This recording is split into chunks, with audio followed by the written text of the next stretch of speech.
ನಮಸ್ಕಾರ ವೀಕ್ಷಕರೇ, ಇವತ್ತಿನ ಯೋಗ ತರಗತಿಗೆ ನಿಮ್ಮೆಲ್ಲರಿಗೂ ಸ್ವಾಗತ. ನಾನು ನಿಮ್ಮ ಶೋಭಾ ಧನಂಜಯ. ಇವತ್ತು ನಮ್ಮ ತರಗತಿಯಲ್ಲಿ ಯಾವ್ಯಾವ ಆಸನ ಮಾಡ್ತೀವಿ ಅಂತ ತಿಳ್ಕೊಳ್ಳೋಣ ಬನ್ನಿ. ವೀಕ್ಷಕರೇ, ಈಗ ನಾವು ಅಭ್ಯಾಸ ಮಾಡ್ತಿರುವ ಆಸನ ವೀರಭದ್ರಾಸನ ಪ್ರಕಾರ 1, 2, 3 ಮತ್ತು 4. ವೀರಭದ್ರಾಸನ ಇದೊಂದು ಬ್ಯಾಲೆನ್ಸಿಂಗ್ ಆಸನ. ಶಿವನ ಒಂದು ಭಂಗಿ, ಶಿವನ್ ತನ್ನ ನೃತ್ಯ ಮಾಡಬೇಕಾದ್ರೆ ಇರ್ತಕ್ಕಂಥ ಒಂದು ಭಂಗಿ. ಇದು ಹೆಚ್ಚು ಏಕಾಗ್ರತೆಯನ್ನು ಪಡೆಯೋದಕ್ಕೆ ಮತ್ತು ನಮ್ಮ ದೇಹವನ್ನು ಕಾಲುಗಳನ್ನು ಬಲಿಷ್ಠಗೊಳಿಸಲಿಕ್ಕೆ ಉತ್ತಮವಾದ ಆಸನ. ಅದು ಮಾಡ್ತಾ ಮಾಡ್ತಾ ಅದರ ಏನು ಅನುಕೂಲಗಳನ್ನು ಮತ್ತು ಅದರಿಂದ ಆಗುವಂತಹ ಪ್ರಯೋಜನಗಳನ್ನು ತಿಳ್ಕೊಳ್ಳೋಣ. ನಮ್ಮ ಹಿರಿಯ ಯೋಗ ಬಂಧುಗಳ ಜೊತೆ ನಾನು ಮಾಡ್ತಾ ಇದ್ದೀನಿ. ಇವಾಗ ನೀವು ಅದನ್ನು ಫಾಲೋಅಪ್ ಮಾಡಿ. ಈಗ ಸಂಪೂರ್ಣ ಮುಖಾಮುಖಿಯಾಗಿ ಮಾಡ್ತಾ ಇರುವಂತಹ ಆಸನದ ಭಂಗಿಯನ್ನು ಗಮನಿಸ್ತಾ ಇದ್ದೀರಿ. ಕಾಲುಗಳ ಅಂತರ ಮಾಡ್ತಾ ಇದ್ದೀವಿ. ಸಂಪೂರ್ಣ ಕಾಲನ್ನ ಅಂತರ ಮಾಡಿದ್ದೀವಿ. ಬಲಭಾಗಕ್ಕೆ ಎಡಭಾಗಕ್ಕೆ ಯಾವುದಾದ್ರೂ ಭಾಗಕ್ಕೆ ನೀವು ಮಾಡ್ಬೋದು, ಯಾವ ಕಾಲದಾದ್ರೂ ತಗೊಂಡು ಚಿಂತೆ ಇಲ್ಲ. ಸಂಪೂರ್ಣವಾದಂಥ ನಮ್ಮ ಪಾದಗಳ ಅಳತೆಗೆ ಕೈಗಳ ಅಳತೆ ಇರಬೇಕು. ನಮ್ಮ ಪಾದ ಎಷ್ಟು ಅಗಲ ಮಾಡ್ತೀವೋ ಅಷ್ಟು ಅಳತೆ ಬರಬೇಕು. ಸಂಪೂರ್ಣ ಕುಸಿಬೇಕು. ಪ್ರಕಾರ ಒಂದರಲ್ಲಿ ಪ್ರಕಾರ 1ಕ್ಕೆ ಬರಬೇಕು. ಕೈಗಳು ನಮಸ್ಕಾರ ಸ್ಥಿತಿ ತರಬೇಕು. ನಮಸ್ಕಾರ ಸ್ಥಿತಿ ಪ್ರಕಾರ 1ಕ್ಕೆ ಬಂದು ನಮಸ್ಕಾರ ಸ್ಥಿತಿ ಬಂದಿದ್ದೀವಿ. ಕುಸಿಬೇಕು. ನಿಮ್ಮ ದೇಹನ ಫುಲ್ ಡೌನ್, ಇನ್ನೂ ಡೌನ್ ಆಗಬೇಕು. ಈಗ ಏನಾಗ್ತದೆ ನೋಡಿ, 2 ಕಾಲುಗಳನ್ನ ಗಮನಿಸ್ತಾ ಇರಿ. ಎಲ್ ಟೈಪ್ ಇದೆ. ನಮ್ಮ ಯೋಗ ಬಂಧುಗಳನ್ನ ಗಮನಿಸ್ತಾ ಇರ್ಬೋದು ನೀವು. 2 ಕಾಲು ಎಲ್ ಟೈಪ್ ಇದೆ. ಎಲ್ ಟೈಪ್ ಇರ್ತಕ್ಕಂಥ ಕಾಲನ್ನ ದೇಹವನ್ನು ಬೆಂಡ್ ಮಾಡಿದ್ದಾರೆ. ಮೇರುದಂಡ ಬೆನ್ನಿನ ಭಾಗ ಎಡಿತಾರದನ್ನು ಗಮನಿಸ್ತಾ ಇರ್ಬೋದು. ಕೈಗಳು ನಮಸ್ಕಾರ ಸ್ಥಿತಿಯಲ್ಲಿ ಇದೆ.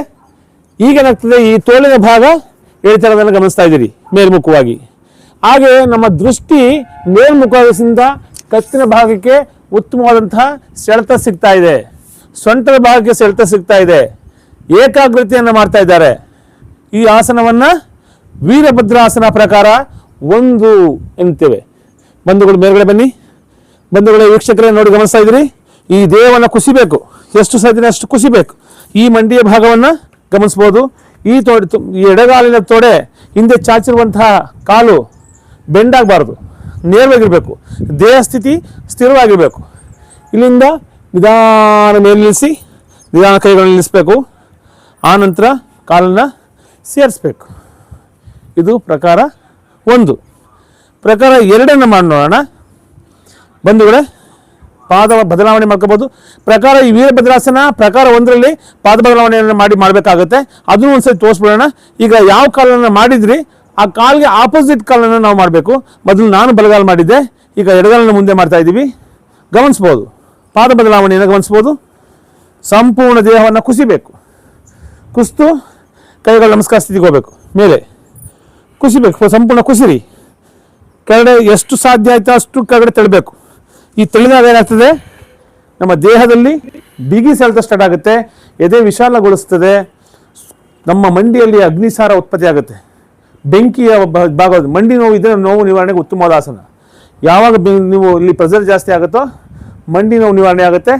ತೊಡೆಗಳು ಚೈತನ್ಯಗೊಳ್ತವೆ, ಶಕ್ತಿಯುತಗೊಳ್ತವೆ. ದೇಹವನ್ನು ಸಂಪೂರ್ಣ ಕೆಳಗಡೆ ಬಾಗಿಸ್ತಾ ಇದ್ದೀವಿ. ಇದನ್ನು ವೀರಭದ್ರಾಸನ ಪ್ರಕಾರ 1. ಚೆನ್ನಾಗಿ ಉಸಿರಾಟ ಮಾಡಬೇಕು. 30 ಸೆಕೆಂಡು ಸ್ಥಿತಿಯಲ್ಲಿರಬೇಕು.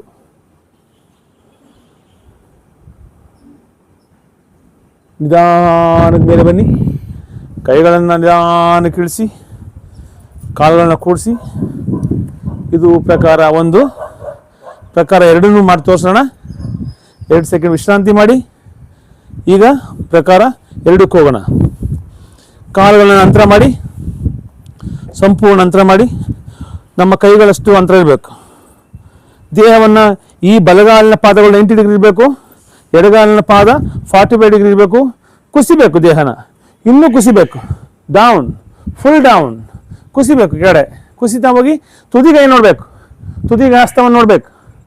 ತುದಿಗೆ ಹಸ್ತ ನೋಡಬೇಕು. ಏನಾಗ್ತದೆ, ಈಗ ದೇಹವನ್ನು ಮುಂದೆ ಮಾಡಿದ್ದೀವಿ. ಎದೆ ವಿಶಾಲಗೊಳಿಸ್ತಾ ಇದ್ದೀವಿ. ಕೈಗಳು ಎಳಿತಾ ಇದೆ. 2 ಕೈಗಳು ಸೆಳಿತಾ ಇರೋದನ್ನು ಗಮನಿಸ್ಬೋದು. ದೃಷ್ಟಿ ನಮ್ಮ ಬಲಗೈನ ತುದಿಯನ್ನು ನೋಡಬೇಕು. ಈಗ ಏನಾಗ್ತದೆ, ಭುಜದ ಭಾಗ ಸೆಳೆತ ಸ್ಟಾರ್ಟ್ ಆಗಿದೆ. ಭುಜದಲ್ಲಿ ನೋವುಗಳಿದ್ರೆ ನಿವಾರಣೆ ಆಗುತ್ತೆ. ಸೊಂಟದಲ್ಲಿ ನಿವಾರಣೆ ಆಗುತ್ತೆ. ತೊಡೆಯ ಭಾಗ ಚೈತನ್ಯಗೊಳ್ತಾ ಇದೆ. ಇಲ್ಲಿ ಬಿಡುವಾಗಿ ನಾವು ನಿಂತಿಸಿದ ಮೀನಖಂಡ ಕಾಪ್ ಮಜ್ಜಾಸ್ ಏನು ಹೇಳ್ತೀವಿ ಅದು ಬಲಿಷ್ಠಗೊಳ್ತಾ ಇದೆ. ನಿಧಾನಕ್ಕೆ ಮೇಲ್ಗಡೆ ಬನ್ನಿ. ಕೈಗಳು ನಿಲ್ಲಿಸಿ ಈಗ ವೀರಭದ್ರಾಸನ ಪ್ರಕಾರ 2ರಲ್ಲಿ ಪಾದ ಬದಲಾವಣೆಯನ್ನು ಮಾಡ್ತಾ ಇದ್ದೀವಿ.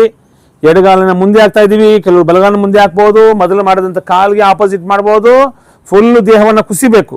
ಕುಸಿರಿ ಎಷ್ಟಾಗುತ್ತೆ ಎಷ್ಟು ಕುಸಿಬೇಕು, ತಗೋಬೇಕು ಮೇಲ್ಗಡೆಗೆ, ನಿಲ್ಲಿಸ್ಬೇಕು. ಡೌನ್ ಮಾಡಿ, ಇನ್ನು ದೇಹ ಡೌನ್ ಆಗಬೇಕು. ದೇಹ ಮುಂದೆ ಆಗಬಾರ್ದು ಅಥವಾ ಹಿಂದೆ ಆಗಬಾರ್ದು. ಯಾವಾಗಲೂ ದೇಹ ಸ್ಟ್ರೈಟ್ ಆಗಬೇಕು, ಸ್ಟೆಬಿಲಿಟಿ ಇರಬೇಕು. ಇದೊಂದು ಬ್ಯಾಲೆನ್ಸಿಂಗ್ ಆಸನ. 30 ಸೆಕೆಂಡು. ವಯಸ್ಸಾಗಿರುವಂಥ ವೃದ್ಧರು ಮಾಡ್ಬೋದಂಥ ಆಸನ. 78 ವರ್ಷದ ಸಾಧಕರು ನಮ್ಮ ಜೊತೆ ಮಾಡ್ತಾ ಇದ್ದಾರೆ. ನೀವು ಸಹ ಮಾಡ್ಬೋದು, ಮಾಡಿ. ಇನ್ನು ಡೌನ್, ಹೆಚ್ಚಿನ ಡೌನ್ ಆಗಬೇಕು. ಇವಾಗ ಏನಾಗ್ತದೆ, ಈ ತೊಡೆಯ ಭಾಗ ಚೈತನ್ಯಗೊಳ್ತದೆ, ಸೊಂಟದ ಭಾಗ, ನಮ್ಮ ಉದರ ಭಾಗಕ್ಕೆ ಎಕ್ಸಸೈಸ್ ಆಗುತ್ತೆ, ದೇಹದ ನಿಲುವು ಗಟ್ಟಿ ಆಗುತ್ತೆ, ನಿಮ್ಮ ಕಾನ್ಸಂಟ್ರೇಷನ್ ಜಾಸ್ತಿ ಆಗುತ್ತೆ, ಏಕಾಗ್ರತೆ ಜಾಸ್ತಿ ಆಗುತ್ತೆ. ಇದು ಮಕ್ಕಳಿಂದನೇ ಮಾಡಿಸಿದ್ರೆ ಉತ್ತಮವಾದ ಆಸನ. ಇದೊಂದು ಬ್ಯಾಲೆನ್ಸಿಂಗ್ ಆಸನ. ನಿಧಾನಗತಿಯಲ್ಲಿ ಮೇಲೆ ಬನ್ನಿ, ಕೈಗಳನ್ನು ಇಳಿಸಿ. ವೀಕ್ಷಕರೇ, ವೀರಭದ್ರಾಸನ ಪ್ರಕಾರ 1 ಮತ್ತು 2 ನೋಡಿದಿರಿ. ಈಗ 3 ತೋರಿಸ್ತಾ ಇದ್ದೀವಿ. ನೀವು ಮಾಡಿ, ನಮ್ಮ ಜೊತೆ ಸೇರ್ಕೊಳ್ಳಿ. ನಾವು ಯಾವ ರೀತಿ ಮಾಡ್ತೀವಿ ಅಂತ ನೀವು ಮಾಡ್ತಾ ಹೋಗಿ, ನಿಮ್ಗೆ ಈಸಿ ಆಗುತ್ತೆ. ಈಸಿಯಾಗಿ ಮಾಡೋದು ಹೇಗೆ ಅಂತ ತೋರಿಸ್ಕೊಡ್ತೀನಿ. ವೀರಭದ್ರಾಸನ 3 ಕಷ್ಟ ಅಲ್ಲ, ಈಸಿಯಾಗಿ ಮಾಡೋಣ. ಸಂಪೂರ್ಣವಾಗಿ ನಿಂತ್ಕೋಬೇಕು, ದೃಢವಾಗಿ ನಿಂತ್ಕೋಬೇಕು. ನಿಧಾನ ಕೈಗಳನ್ನು ವಿಶಾಲಗೊಳಿಸಬೇಕು. ಸಂಪೂರ್ಣ ನಮಸ್ಕಾರ ಸ್ಥಿತಿ ಬರಬೇಕು. ಬಂದು ಈಗ ಎಡಗಾಲಿನ ಮೇಲೆ ತಗೋಬೇಕು ಮತ್ತು ಬಲಗಾಲ ಮೇಲೆ ತಗೊಳ್ಳಿ. ಯಾವ್ದಾದ್ರು ನಿಮ್ಗೆ ಇಷ್ಟ ಬಂದು ಕಾಲು ತಗೊಳ್ಳಿ. ಫುಲ್ ಬಾಲ್ ತಗೋಬೇಕು, ಕಾಲನ್ನು ನಿಲ್ಲಿಸ್ತಾ ಇರಬೇಕು, ಡೌನ್ ಮಾಡ್ತಾ ಇರಬೇಕು. ಎಷ್ಟು ಸಾಧ್ಯನೋ ಅಷ್ಟು ಡೌನ್ ಆಗಬೇಕು. ಬನ್ನಿ, ಇನ್ನು ಮೇಲೆ ಬರಬೇಕು. ದೇಹನ ಎತ್ತಬೇಕು, ಕಾಲು ಟೈಟ್ ಮಾಡಬೇಕು. ಎಷ್ಟು ಸಾಧ್ಯನೋ ಅಷ್ಟು ಮೇಲೆ ಹೋಗ್ಬೇಕು. ನಿಲ್ಲಿಸ್ಬೇಕು, 30 ಸೆಕೆಂಡು ಸಹ ನಿಲ್ಲಿಸ್ಬೇಕು. ಅವಾಗ ಏನಾಗ್ತದೆ, ನಿಮ್ಮ ಎಡಗಾಲು ಚೈತನ್ಯಗೊಳ್ತದೆ, ಬಲಗಾಲು ಮೇಲೆ ಇಳಿತಾ ಇರ್ತದೆ, ಕೈಗಳು ಮೇಲ್ಗಡೆಸಿಂದ ಈ ಕಾಲಿನ ಭಾಗ ನೋಡಿ ಅಬ್ಸರ್ವ್ ಮಾಡಿ. ಆ ಕಾಲನ್ನ ಅಬ್ಸರ್ವ್ ಮಾಡ್ತಾ ಇರಬೇಕು ನೀವು. ಈ ಕಾಲು ಟೈಟ್ ಆಗಿ ನಿಂತಿರ್ತದೆ, ಈಗ ಮೀನಖಂಡಗಳು ಗಟ್ಟಿ ಆಗ್ತದೆ. ಈ ಕಾಲು ಮೇಲ್ಗಡೆ ಹೋಗೋದ್ರಿಂದ ನಿಮಗೆ ಮೇಲಿನ ಬಲಗಾಲ ಸ್ಥಿತಿ ನೋಡಿ ಗಮನಿಸ್ತಾ ಹೋಗಬೇಕು. ಹೆಚ್ಚಿನ ಬ್ಯಾಲೆನ್ಸಿಂಗ್ ಬರ್ತದೆ. ವೀಕ್ಷಕರೇ, ಇವತ್ತಿನ ಆಸನಗಳನ್ನ ನೋಡಿದ್ರೆ ವೀರಭದ್ರಾಸನದ ಪ್ರಕಾರಗಳನ್ನ ನೋಡಿದಿರಿ. ನಾಳೆನೂ ನಾವು ಯಾವ್ಯಾವ ಆಸನ ಮಾಡ್ತೀವಿ ಅಂತ ದಯವಿಟ್ಟು ನೋಡ್ಬೇಕು ಅಂತಂದ್ರೆ ನಮ್ಮ ಚಾನೆಲ್ನ ಯಾರು ಸಬ್ಸ್ಕ್ರೈಬ್ ಆಗದೆ ನೋಡ್ತಾ ಇದ್ದೀರಾ ಅವ್ರು ದಯವಿಟ್ಟು ಸಬ್ಸ್ಕ್ರೈಬ್ ಮಾಡಿ, ಪಕ್ಕದಲ್ಲೇ ಇರೋ ಬೆಲ್ ಐಕನ್ನ ಒತ್ತಿ, ನಿಮ್ಮ ಸ್ನೇಹಿತರುಗಳಿಗೂ ಶೇರ್ ಮಾಡಿ.